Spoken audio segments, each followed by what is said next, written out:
Well, welcome. I don't know if anyone's watching this right now on live stream, but I was going through Twitter this morning and came across an article. John Burns had shared it.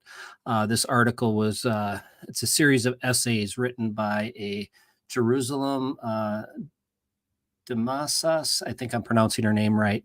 She's an author with the Atlantic, and it struck me as this theme keeps getting repeated and repeated. It's almost like it's there's a drum beat going. There was two bills that were introduced in Minnesota along this same theme. So I'm going to do a quick share screen. I'll try to summarize what they're trying to present here.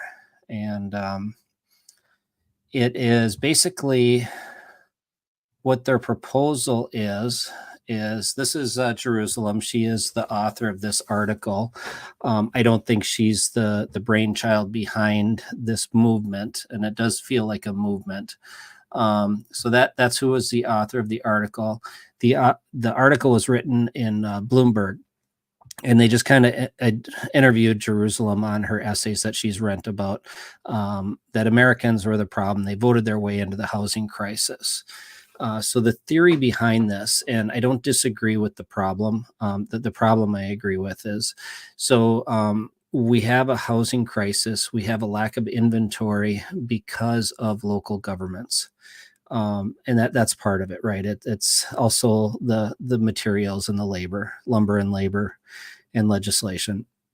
But so the argument is that we voted ourselves into this problem by electing our local planning commissions and city councils and governor or mayors, and they're the ones who come up with the zoning laws and approve or disapprove of housing to be built.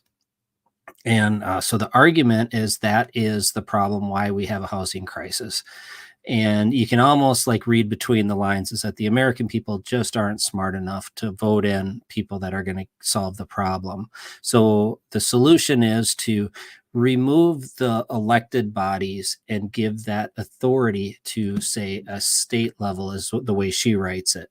But it's more slippery than that. And the bills that were introduced in Minnesota, there's two bills. Well, one actually happens, right? We have a Met Council, and that's an unelected board, a regional development of all the 13 counties of the metro area of Minneapolis and St. Paul, and all the cities within there, and they all have to abide by the dictates, the rules of Met Council if they want certain to be connected to the city water and city sewer. So that controls, Met Council controls how much land is available for development that can be tied into the municipal supply of city water and city sewer. They're not done by individual cities. They're not done by well and septic. You can only grow if you're within that body. So that drives land prices up. So that already took out the ability of these local cities to restrict land development or approve it. So we've already deviated from the article that it's incorrect, at least in my market. And I know in a lot of the markets, Seattle, on the West Coast, any of those, anything but like where housing is affordable has these regional bodies. So look in your region. If housing is very unaffordable, there's likely a regional body that kind of controls how much land can be developed and at what pace that can be developed. So this goes on to argue that we should turn over the power of our city councils and our city planners and turn that over to, say, like a state.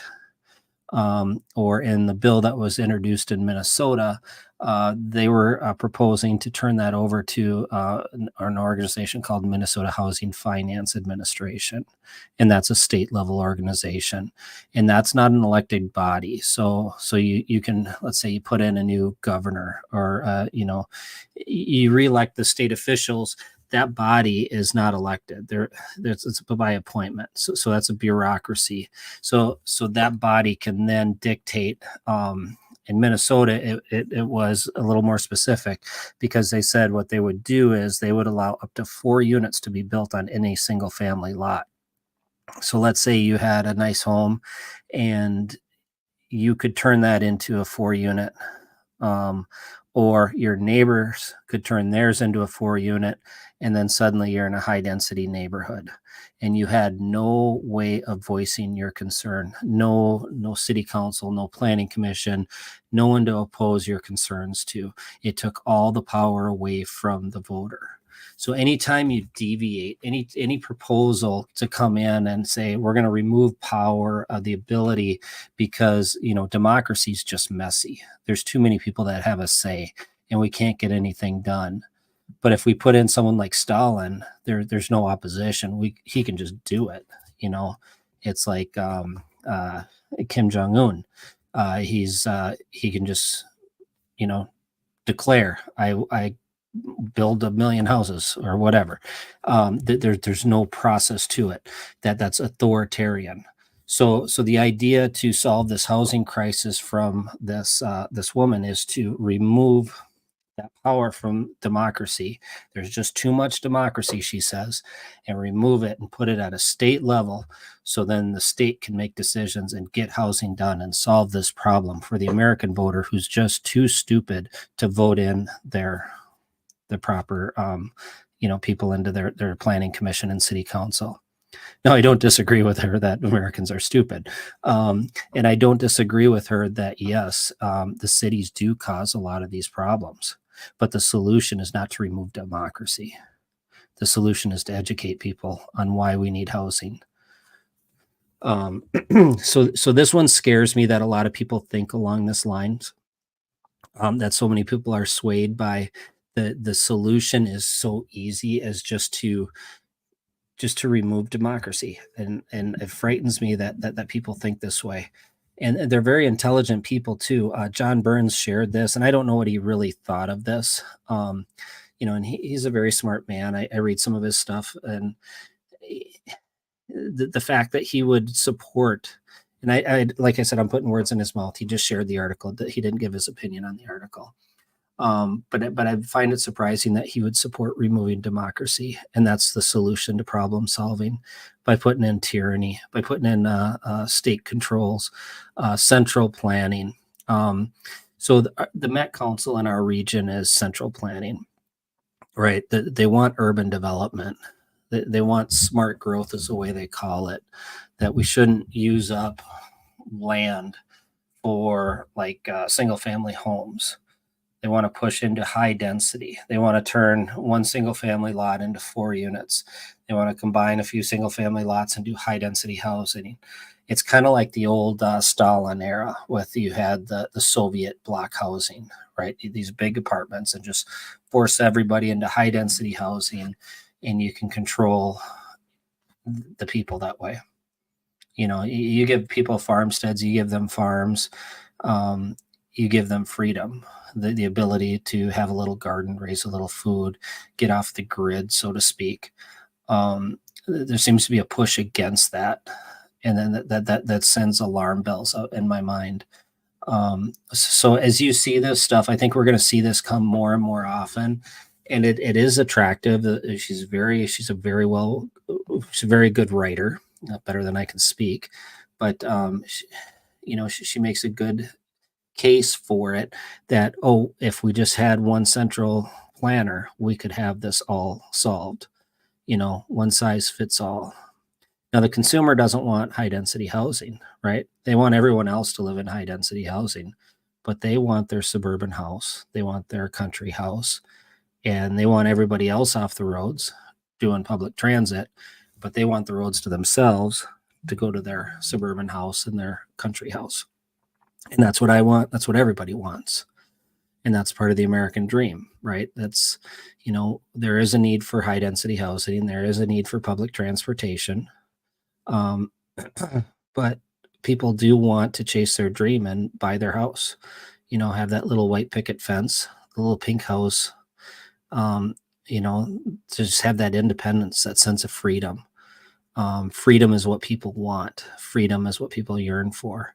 And anytime you take away any of the decision making from the population and turn it into central planning, more centralized, the less freedom you have. So if anything, I think we see a movement not nationwide, worldwide, for decentralization. Mark Moss speaks of that. You get Bitcoin, you get these other tokens that can pull you off of the central planners, that make you more independent and free. That's really what people are yearning for, and that's the movement that's happening out there. And I think there's a push back to this central planning. But the central planners are going to keep pushing and pushing and try to get more and more control. And I think that's what we're feeling, is we're feeling the central planners push in one direction, and the human spirit pushing for freedom the other direction. And I think that's that tension we all feel in the world right now. So the Atlantic, Bloomberg, this article in Bloomberg from the Atlantic writer, is promoting that centralized planning, taking away power from the people and making it more central, more authoritarian. And you can do it with greatest intentions, but ultimately it ends up where the people don't have a voice in their own community. And that's a very, very dangerous place to go, as messy as the process is. And I bang my head against the wall, trying to get things approved in these local cities. And, we have people that get elected that didn't like the color of their neighbor's doghouse, right? And you try to convince them that, yes, this housing development is going to be good for the community. And as messy as that is, as frustrating as that is, it's still better than going into centralized planning. No matter how appealing they make it sound, you can't take away people's rights. You got to leave that with the people. That's what this country was founded on, and that's what people yearn for, is the freedom. That's what everybody in the world is trying to clamor for, is more independence and more freedom. And we can't take that for granted, as frustrating as it gets. Now, if you want to change things, get active. Start showing up at these city council meetings and stop these NIMBYs. NIMBYs is not in my backyard, right? So they're going to propose a housing development of, say, affordable housing, and the city might say, you know what, we need a minimum lot size of this, or we need the developer to build us a new park in the city. And they won't approve that development till the builder gives them the millions of dollars to build the park, which then has to be passed off on land cost to the housing cost that the builder's selling. So it's a form of racketeering or extortion. Extortion is probably the better word. That's where activism has to happen if you want to see affordable housing. So millennials, Gen Y, you should get out there, go to these city meetings, get active in the local community. Say, we need affordable housing. What are you doing to promote affordable housing in this city? Start going to some of these suburbs. Say, we want more housing. We don't want these big houses anymore. We want a small house like the 1940s or 50s that our grandparents or great grandparents were able to buy, that were affordable. We don't need these McMansions anymore. That's what you got to push for. Or we need more townhomes. We need, just get active on what you need. Your generations have the voting power. You have the numbers to make things happen. You just have to be intelligent about what you want to happen, and make sure that people have the power and not the central planners. So get active in the local communities and tell the city council, we need housing. We need housing. That's where it's going to be approved. The builders want to build and provide it, but it's illegal to build affordable housing. From the zoning laws, from the building codes, from gaining access to city water, city sewer. So here's an example. This is personal, right? I've got this property. It's still on well and septic, single family. It's 4 acres. There's city water all the way around it. The Met Council, the governing body for the whole region, has their sewer line running right in front of the property. Huge trunk line, the main line. City built a park right across the street. They tapped into it. They didn't provide, there's 5 houses on my side of the street. They didn't provide access for these 5 homes. I want to connect to the city sewer. One single family house, $175,000 is what the city wants to charge me to connect to city water and city sewer. There's no way. I'm going to burn the house down before that happens. It's just going to be storage. It's you can't afford to connect to these utilities. They can control what happens on the land. These cities have the power to make housing affordable, but they put up restrictions and barriers to affordability. So as long as it's within the local power, the local jurisdiction, the people have the power to go in there and make things happen. If that power gets moved to centralized planners, the less and less influence we have. So keep that in mind if you want affordable housing, and watch for this stuff, because they're throwing legislation at this every year or two. They're coming at this hard. They want centralized planning. They want Soviet style housing, and that's what they're after. They want the power taken away from the people at these local city levels and given to more centralized planners. So be careful on the solutions. The problems I agree with. She's spot on the problems. The solution I disagree with. So that's what I got for now. If you got any comments, throw them in there. And then if you want any questions answered, just shoot me an email that's in the post as well. And have a good one. Take care.